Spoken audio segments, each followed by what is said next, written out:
It started at our annual neighborhood barbecue in Burlington, Vermont. The one where everyone shows up with their best dishes, kids run around barefoot, and laughter fills the summer air. I'd spent the morning grilling, chatting with our neighbors, trying to keep the mood light.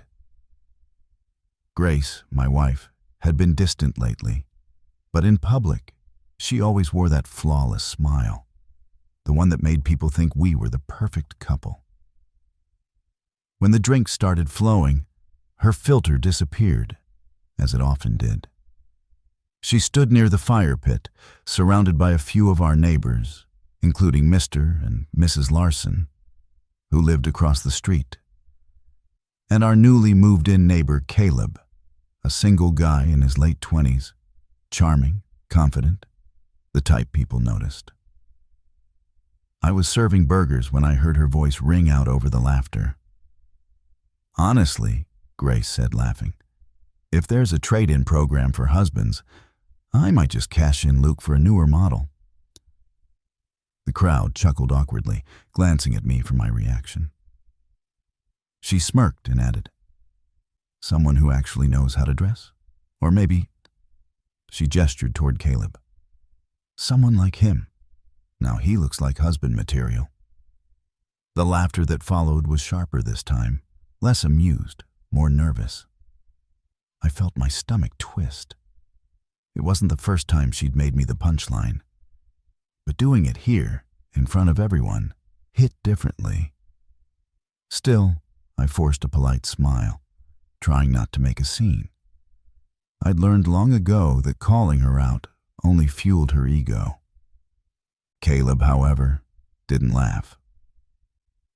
He took a sip of his drink, eyes narrowing slightly before saying, "Be careful what you wish for, Grace. Some people trade what's loyal and real for something shiny, then realize too late that shine doesn't mean substance." The crowd went quiet. The smirk on her face faltered. She laughed nervously and said, "Oh, come on, it's just a joke." Caleb smiled faintly, not unkindly, but with a calm that carried weight. "Maybe, but most jokes hide a truth, don't they?" That silenced her completely. She looked away, suddenly busy adjusting her drink. The others awkwardly changed the topic, but the tension lingered like smoke after a fire. As the night went on, I noticed how she avoided Caleb's gaze, how her laugh grew forced. For the first time, it wasn't me who looked embarrassed. It was her. I stayed polite, kept serving food, pretending nothing had happened. But inside, something shifted. That single moment, that one remark, had exposed more about our marriage than years of quiet suffering ever could. After the party ended and the neighbors left, the silence in our house was suffocating. Grace moved around the kitchen, pretending to clean up, but her hands were trembling. She finally broke the quiet.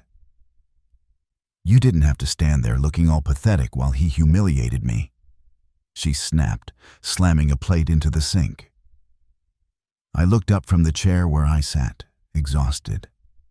"Humiliated you, Grace? You did that yourself. You joked about trading your husband for a newer model. What did you expect people to do? Applaud?" She turned, eyes flashing. "It was a joke, Luke.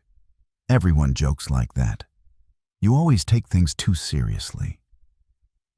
I sighed. "No, Grace. Everyone doesn't joke about replacing their spouse. You do because deep down you mean it." Her face tightened. "You're unbelievable.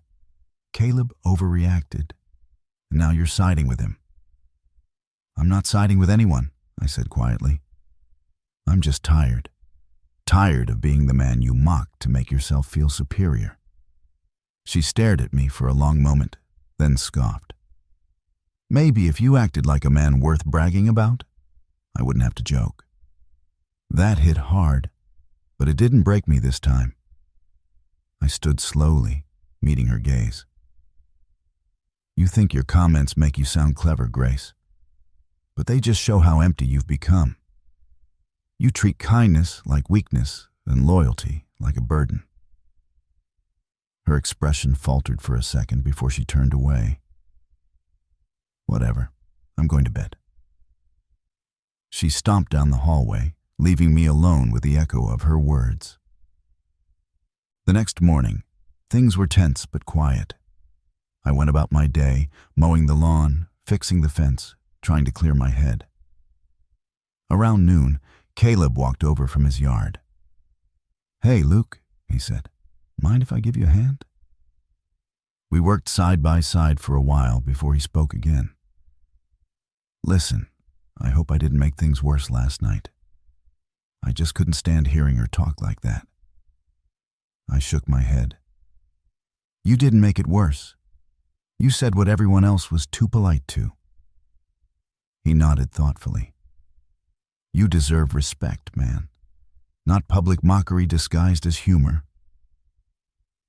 It was strange hearing that from someone who barely knew me, but it hit deeper than he realized, because for years I'd been waiting for someone, anyone, to see through her mask and recognize the truth of what I lived with daily.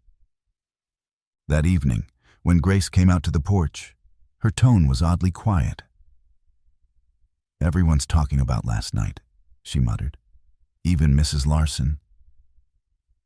I didn't reply right away. I just looked at her and said, "Maybe that's what it took for you to finally hear yourself." Grace crossed her arms, her pride still fighting to stay intact. "You're loving this, aren't you? Seeing me embarrassed for once." I shook my head slowly. "No, Grace. I'm not happy about it. I'm just done pretending. You've made a habit of tearing me down, not just at home, but in front of others. Maybe now you'll realize words have weight." She sighed heavily, trying to regain her composure. "It wasn't that deep, Luke. People forget these things in a day or two." I met her eyes, calm and steady. "Maybe they will, but I won't. Because that wasn't just a joke.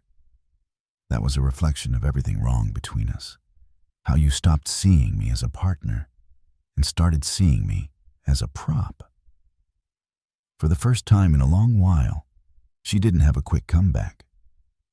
She just stood there, staring at me like she didn't recognize the man in front of her. Maybe she didn't, because for years I'd been quiet, swallowing my pride, letting her dominate every conversation and control every narrative. But not anymore. Later that week, Caleb stopped by again to drop off some leftover tools. Grace was sitting on the porch of our new place in Montpelier, Vermont, when he arrived. She looked uneasy, almost small. "Hey, Caleb," she said, forcing a smile. "About the other night. Sorry if I made things awkward." He shrugged. "No need to apologize to me. Just remember, Grace, when you joke about trading someone in, you might end up showing people what you really value and what you'll lose because of it." She blinked, clearly taken aback. He handed me the wrench, nodded politely, and left. As his footsteps faded, Grace turned to me. "You two must really think I'm a terrible person." I didn't answer right away. "I think," I said final, "you've forgotten what respect feels like. You've been chasing admiration from strangers for so long, you've forgotten the difference between being desired and being loved." Her eyes filled with tears, but there was no apology in them, only shame. "I didn't mean to hurt you," she whispered. "I know," I said quietly. "You just wanted attention. But attention fades, Grace. Dignity doesn't." That night, she slept in the guest room. The house felt heavier, but in a strange way, freer. Maybe she'd learned something, maybe not, but for the first time, I didn't care whether she did, because Caleb's words had done more than silence her. They'd reminded me that respect isn't begged for. It's reclaimed.